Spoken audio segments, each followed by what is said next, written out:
Hello everybody, thanks for joining me, Mike MDs. Today I'm going to show you how to reset a service light on the newer BMWs that do not have any little buttons up here to manipulate. And this is usually from anything from 2019 and newer.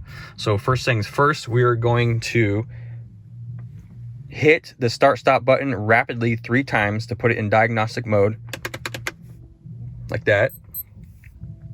And you will see the diagnostic mode pop up right here. There it is, diagnostic mode active.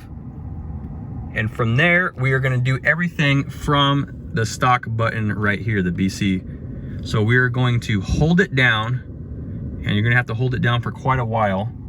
I'm holding it down right now until you see the service pop up.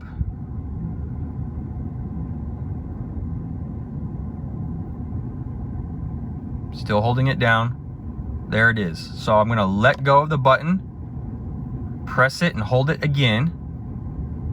I'm holding it right now.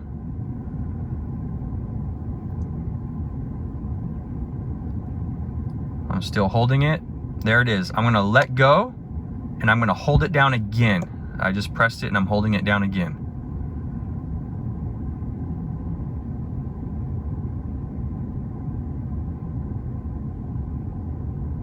There it is. All right, that's how you do it.